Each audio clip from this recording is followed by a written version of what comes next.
Halo semua, kami dari kelompok Bola Sulcus Papillary Superior. Kamu udah tahu belum berita bunuh diri terbaru ini? Ternyata sejak awal tahun 2024, Polri telah menangani 849 kejadian bunuh diri. WHO mencatat bahwa bunuh diri adalah penyebab ketiga kematian bagi orang berusia 15-29 tahun. Dan belum lama ini kita dikejutkan dengan berita-berita mahasiswa yang melakukan bunuh diri. Ada yang karena depresi, tekanan, masalah pribadi, dan juga masih banyak yang belum diketahui alasannya. mahasiswa lagi. Iya, kenapa ya banyak mahasiswa yang bunuh diri akhir-akhir ini?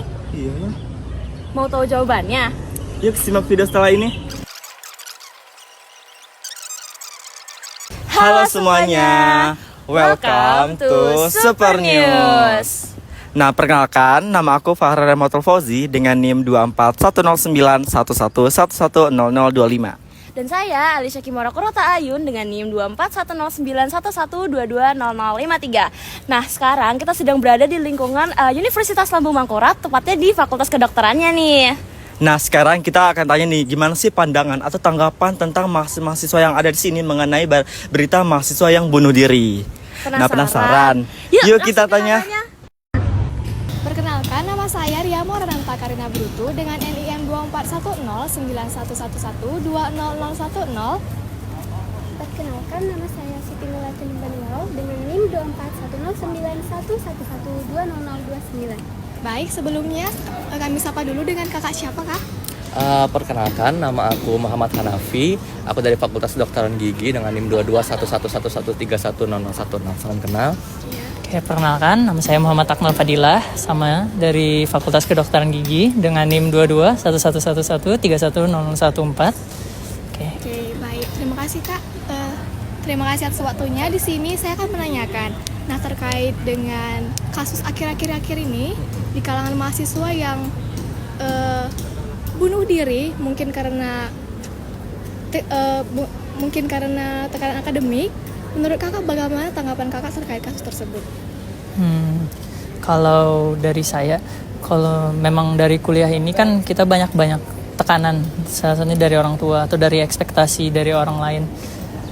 Dan kadang-kadang itu kita bisa juga nggak bisa catch up atau berimbang sama teman-teman kita lain, dan itu bisa membuat kita tertekan gitu. Misalnya kalau misalnya nilai kita nggak sesuai mencapai nilai yang kita inginkan atau gimana, itu kalau misalnya kita nggak ada kayak, menurut saya kalau nggak ada kayak support system atau kita terlalu takut untuk kayak konsul ke psikiatris atau ke psikolog, itu sulit dan bisa akhirnya ada kayak suicidal thought. Sama karena saya ada sempat gitu juga, kayak ada banyak tekanan dari sana sini, stres juga karena nggak dikontrol gitu, jadi ya bisa ada hubungan jadi ke mau suicide. Baik, Jadi saya kasih, Kak. Terima kasih, Kak. Selanjutnya, bagaimana kakak bisa bertahan sejauh ini dan apa yang membuat kakak bisa menanggulangi semua faktor-faktor eksternal dan internal yang membuat kakak bisa bertahan? Kalau dari aku, biasanya aku punya teman ngobrol kan. Jadi aku tidak hanya menyimpan semuanya itu sendiri. Aku juga punya kayak Akmal itu atau teman-teman yang setelahnya itu sepemikiran sama aku.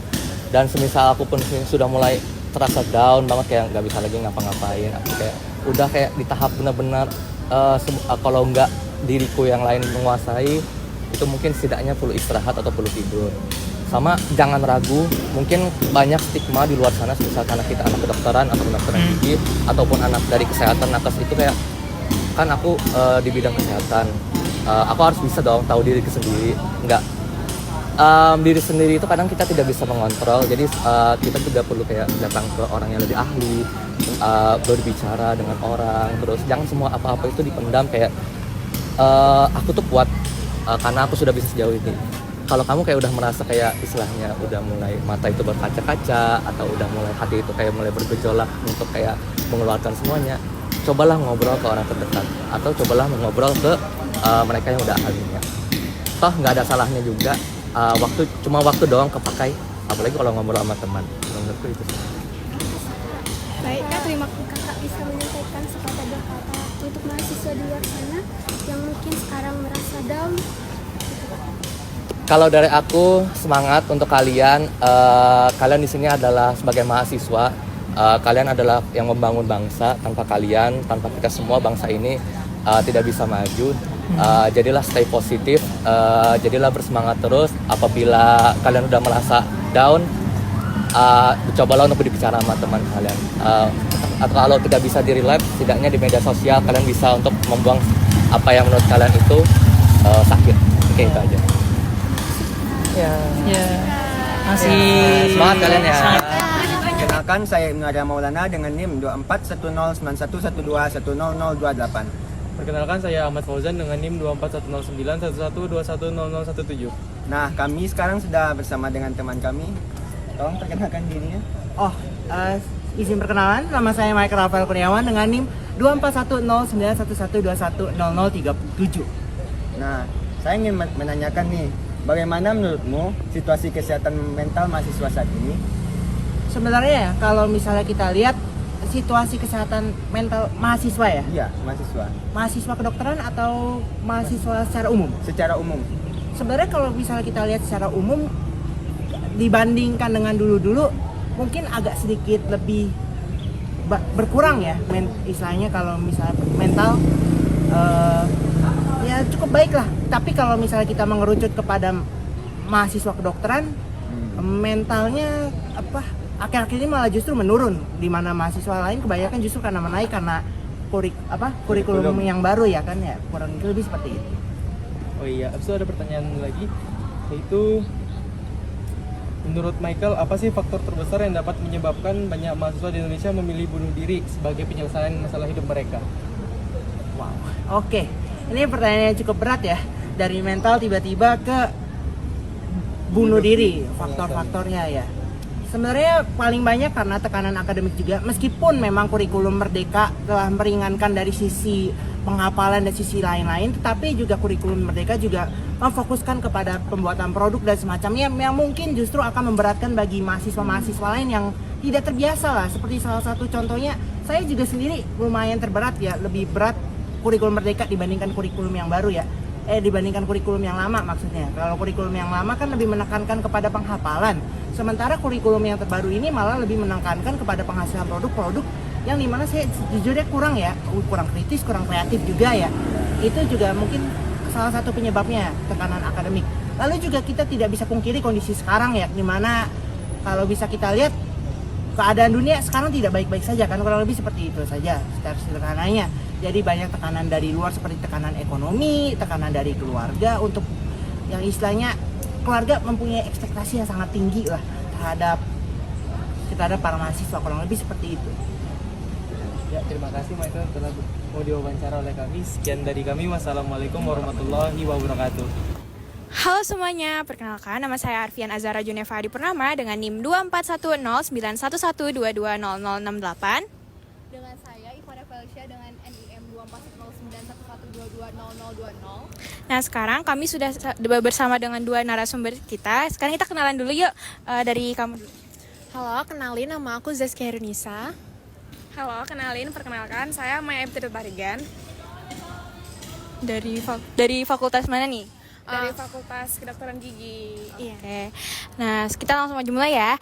Jadi kalian pernah nggak sih dengar berita beberapa bulan terakhir ini atau beberapa minggu terakhir ini tentang adanya mahasiswa yang bunuh diri tuh? Ada yang karena depresi, ada yang karena masalah pribadi, masalah keluarga gitu. Itu kan pernah dengar nggak? Pernah. Nah, terus gimana sih tanggapan kalian tentang berita-berita yang beredar itu?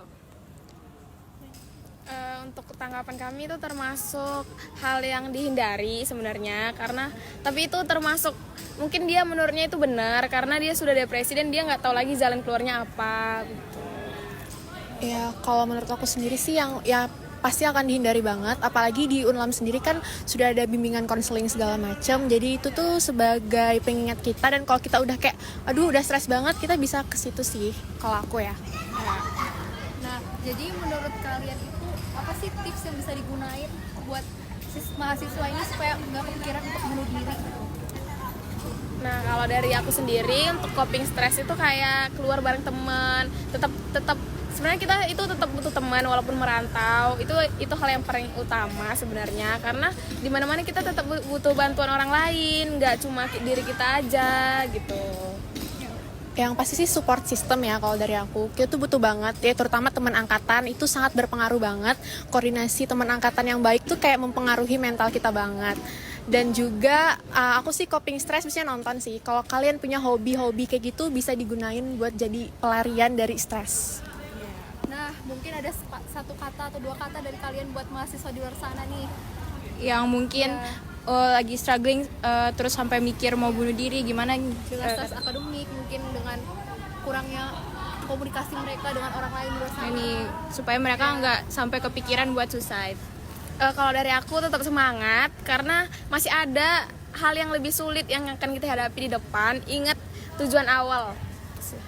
Kalau dari aku tetap kepada jalan yang ingin kita lalui, karena semua yang kita lalui itu memiliki hasil yang ingin kita petik. Makasih banyak teman. Sebelumnya saya Muhammad Zaki Ataullah dengan NIM 2410911210004. Saya akan menyampaikan kesimpulan dari kegiatan hari ini, bahwasanya tiap orang depresi memerlukan kegiatan preventif atau pencegahan. Salah satunya yaitu memiliki teman curhat atau tempat bersandar. Yang saya maksud dengan tempat bersandar adalah tempat di mana orang-orang yang mengalami masalah tersebut dapat menceritakan masalah keluh kesah hidup mereka, berbagai permasalahan hidup mereka, dan bahkan mungkin menemukan solusi dari berbagai permasalahan mereka. Atau hanya sekedar teman cerita pun juga cukup. Sekian, terima kasih. Kembali lagi bersama kami di Super News. Nah, tadi kan kita udah denger nih mengenai pandangan ataupun tanggapan-tanggapan mahasiswa yang ada di sini tentang kasus bunuh diri sendiri nih. Nah, bener banget nih. Kalau menurut kamu sendiri, Fahrel, bagaimana tanggapan kamu tentang maraknya bunuh diri di kalangan mahasiswa akhir-akhir ini? Nah, kalau misal menurut saya sendiri ya, kan jelas-jelas kalau misal bunuh diri itu merupakan perbuatan yang salah ya. Cuman kita nggak bisa nih yang menjudge langsung orang yang melakukan bunuh diri itu, karena kita nggak tahu nih seberapa besar sih tekanan yang mereka hadapi. Nah, cuman kita fokus ke tadi kalau misal bunuh diri itu nggak boleh sama sekali, kan itu juga dilarang sama agama ya. Nah, kalau misal tips dari aku aja nih, kalau misal emang udah capek banget gitu, udah kayak udahlah males banget ngejalanin kehidupan ini, kita bisa nih istirahat buat istirahat sebentar baru kita melanjutkan aktivitas. Nah, kalau misalnya menurut kamu sendiri gimana nih? Atau ada tips-tips juga nih dari kamu nih? Kalau tips dari saya sendiri yaitu fokus pada coping mechanism kita masing-masing. Karena saya sendiri pribadinya itu apabila saya merasa lelah, saya akan berusaha untuk meninggalkan kegiatan itu untuk sejenak. Kemudian saya beristirahat. Kemudian saya akan kembali lagi dengan otak yang sudah lebih jernih. Mungkin seperti itu. Gitu ya, keren sih. Nah, mungkin itu aja sih dari kita Super News. Ya. Bye-bye. Semuanya, terima kasih telah menonton. Terima kasih. Sekian dan terima kasih sudah menonton video kami. Wassalamualaikum.